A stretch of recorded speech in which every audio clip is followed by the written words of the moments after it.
Nothing, nothing. अगर आपको life में कुदरत ने लेमू दिया है तो आप उसका शरबत बनाकर बेचें। असल चीज ये है कि हम इस कमी कल्चर से निकल जाएं। पाकिस्तान में प्रॉब्लम यह है कि काम करने वाले को कमी कमीन कहते हैं, और अमेरिका में काम करने वाले की इज्जत की जाती है।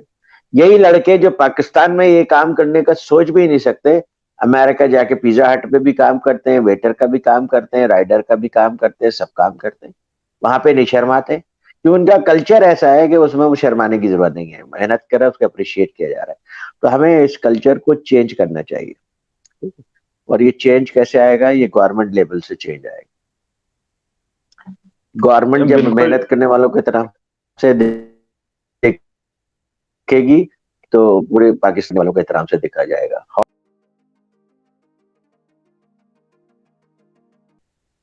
देखो, एडवर्सिटी कोई चीज नहीं होती है। आप जब बिजनेस करते हैं ना, तो बिजनेस बेसिकली आप एक बहुत खुशकिस्मत है तो सेमी स्ट्रक्चर्ड एनवायरनमेंट में कहते करते हैं, और अगर आप ज्यादा ट्रबल में हैं तो अनस्ट्रक्चर्ड एनवायरनमेंट में करते हैं। कुछ चीजें पता होती हैं, बाकी बिल्कुल चीजें कुछ भी नहीं पता होती हैं। आप उनको एक्सप्लोर कर रहे होते हैं। कॉफी बिजनेस पाकिस्तान में मैंने अंधों की तरह स्टार्ट किया था, ऑनेस्टली बता रहा हूँ मैं आहिस्ता आहिस्ता रास्ता बनता गया। तो आप हिम्मत नहीं आ रहे, लगे रहें, और सोल्यूशन जरूर होता है, आप फाइंड आउट द सोल्यूशन। बल्कि मैं जब ये कोस्टा का प्रोजेक्ट कर रहा था तो मेरे साथ एक गोरा भी था, डोनाल्ड मैक्विन, बहुत अच्छा दोस्त है हमारा। तो उसने मेरा नाम ही ओरेकल रख दिया था कि कोई भी प्रॉब्लम होती है तो तुम उसका कहीं ना कहीं से सोल्यूशन निकाल के ले आते हो। अल्हम्दुलिल्लाह, अल्लाह का शुक्र है। तो कोई ना कोई सोल्यूशन आ जाता था। बहुत सारे इश्यूज आए, उसको हमने सॉल्व कर लिया। तो ये सिर्फ ये कमिटमेंट होने चाहिए कि आपने जब, मैं बहुत अच्छी एग्जांपल देता हूँ, तारिक बिन ज़ियाद ने किश्तियां क्यों जलाई थी? उसने कोई और रास्ता छोड़ा ही नहीं फतह के अलावा। ठीक। तो आप अगर जब कोई और रास्ता अपने लिए छोड़े ही नहीं, सिर्फ इसी काम के अलावा, तो आप जीत जाएंगे। जब आप चाहेंगे मैं जॉब भी कर लूं ताकि मेरे पास थोड़े से पैसे आते रहें, मैं एक साइड में बिजनेस भी करता रहूं, इट डजेंट वर्क। ठीक है। यू हैव टू चूज, और अपने पूरी ईमानदारी से चूज करें। और जरूरी नहीं है कि आपको बिजनेस टाइप के आदमी हो, कि आप बिजनेस की मल्टी फैसेटेड एनवायरनमेंट को करना चाहें। ऐसी सूरत में आप जॉब करें। ये नहीं कह रहा मैं सबको कि सभी बिजनेस करना शुरू कर दें। Is not one for all solution. देखो, कोई भी आइडिया राइट या रॉन्ग नहीं होता है। उस आइडिया को राइट बनाते हैं हम अपना काम करके। और बाज औक़ात एवरेज आइडियाज वर्क कर जाते हैं, और ब्रिलियंट आइडियाज फेल हो जाते हैं। It is just one word, implementation. तो अगर आप इम्प्लीमेंटेशन में स्ट्रांग है और आपने कनेक्ट ये सोचा हुआ है कि इस आइडिया को मैं सक्सेसफुल करूंगा, तो पूरी दुनिया भी कहती रहेगी रॉन्ग आइडिया है, आप उसे सक्सेसफुल कर लेते हैं। बस ये है कि कभी आप एडमेंट या एरोगेंट ना हो जाए। कभी कभी आदमी कोई गलत भी स्टेप लेता है, तो जब ऐसी सूरत हो तो उसको जस्टिफाई करने की जरूरत नहीं है, आप एक स्टेप पीछे ले लीजिए। ये बिजनेस का पार्ट है। या आई मीन हमारे नौजवानों को करना चाहिए, यानी कि अब ये इनके ऊपर जिम्मेदारी है। जॉब्स नहीं है मार्केट में, ये समझ लो तुम लोग। सारे नौजवान लड़के समझ लें कि जॉब्स नहीं है। जब जॉब्स नहीं है तो फिर आप एंटरप्रेन्योरल पाथवे पे काम करें। और अब इसीलिए देखें कि इस ये जो निज़ाम तालीम नाकाम हो गया है ना। हमारा निज़ाम तालीम क्या है? हमारा निज़ाम तालीम जो है वो मल्टी कलर्ड है। एक तरह के लोग जो है वो क्लर्क बनेंगे, जो दूसरे तरह के सिस्टम ऑफ एजुकेशन में वो मैनेजर्स बनेंगे, और तीसरी जगह के जो जो एजुकेशन के लोग हैं वो टॉप लीडर्स बनेंगे। ये तो क्लास वाले सिस्टम है। हमें एक एजुकेशन सिस्टम चाहिए। हमारे पास तो मल्टी कलर्ड है, विच इज बैड। अच्छा, अब आप देखें डेनमार्क वगैरह, जिनको कहा जाता है कि उनके schooling one of the best in the world है, वो किस वजह से? वो यही बातें जो कर रहे हैं वो, कि बच्चों को वो कुछ पढ़ाते नहीं है बल्कि प्रोजेक्ट दे देते हैं।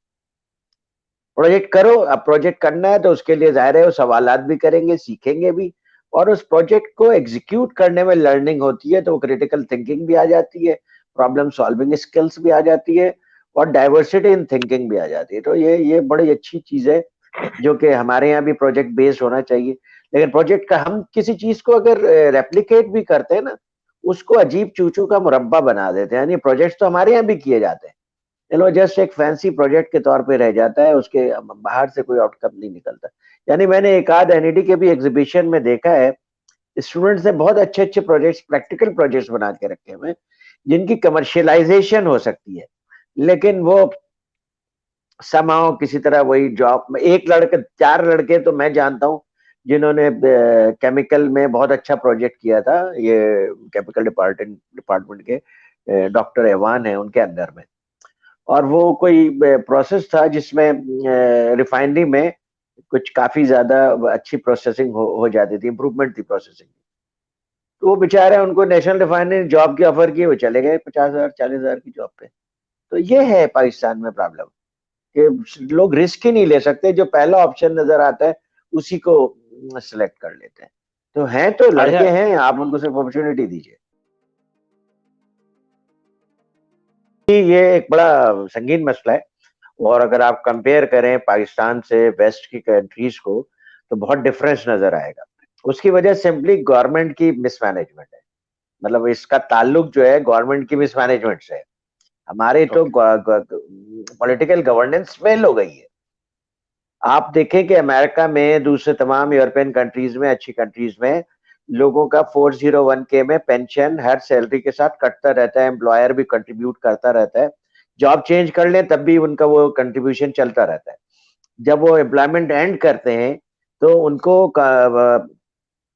पेंशन मिल रही होती है। इसलिए अमेरिका में, यूरोप में सबसे अमीर लोग जो होते हैं वो बुढ़े होते हैं। पाकिस्तान और इंडिया में सबसे गरीब लोग बुढ़े होते हैं। वो अपनी सारी जिंदगी की सैलरी बच्चों पे लगा देते हैं, और जो कुछ भी उनकी पढ़ाई है, ये सब चीजें उस पे लगा देते हैं। तो एज ए रिजल्ट उनके पास कोई ऑप्शन नहीं बच जाता है, और फिर बाकी हमारी कल्चरल वैल्यूज की शादी पे इतना खर्च करो, ये वो। मैंने तो अपने बच्चों की शादी पे कोई खर्च नहीं किया, बिल्कुल सिंपल निकल किया और उससे शादी करा दी। तो इसलिए कि ये पैसों को खर्च करने का कोई फायदा नहीं है। तो ये इन सब चक्करों में जो आदमी जब 60 के करीब होता है तो बिल्कुल ही कल्लाश हो चुका होता है। और ये भी उसके ऊपर एक ब्लेसिंग होगी कि वो किसी का मखरूज ना हो, वरना मखरूज भी होता है। तो हम्म। जाहिर है कि ऐसा आदमी अपने बच्चों की तरफ ही देखेगा। ये हमारे सिस्टम का कसूर है। मतलब गवर्नमेंट को चाहिए कि पेंशन का सिस्टम बनाए ताकि लोगों को अपने बच्चों पे बर्डन ना बने, और बच्चे अपने अपॉर्चुनिटीज को बहुत अच्छी तरीके से एक्सप्लोर कर सकें। ये उनका राइट है, जो कि हमारे सिस्टम उनका राइट उनको नहीं दे रहा है। बच्चों का राइट है तो जिस तरह से भी अपने करियर को एक्सप्लोर करना चाहते हैं करें, ठीक है।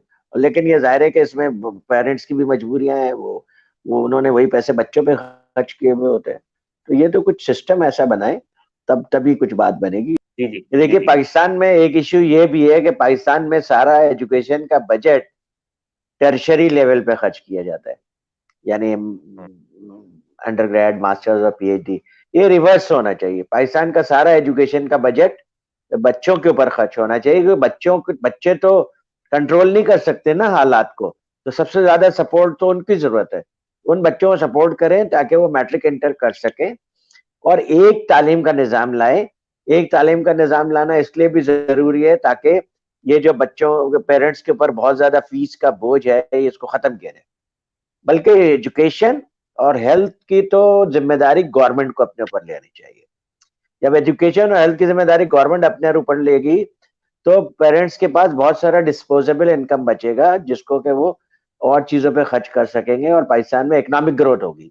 इकोनॉमिक ग्रोथ उसी सूरत में होगी जब कंज्यूमरिज्म पैदा होगा, कंज्यूमर सोसाइटी पैदा होगी। अब कंज्यूमर के पास पैसा ही नहीं है तो कहां से करेंगे? तो ये भी एक एस्पेक्ट है।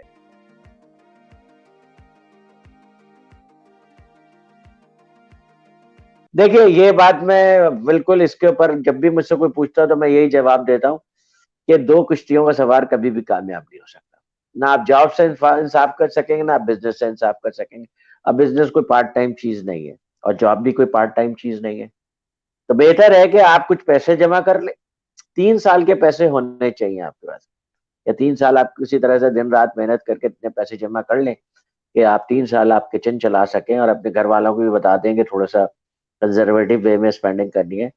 तो 3 साल लगते हैं किसी बिजनेस को कामयाब होने में। और मैंने कई एंटरप्रेन्योर्स को देखा है कि सिर्फ गलत स्ट्रेटेजी की वजह से, या जिस वक्त उनको बर्दाश्त करना चाहिए था वो बर्दाश्त नहीं कर पाए, और वापस फिर जॉब में चले गए। मगर बहरहाल उनका नेट गेन लर्निंग तो है।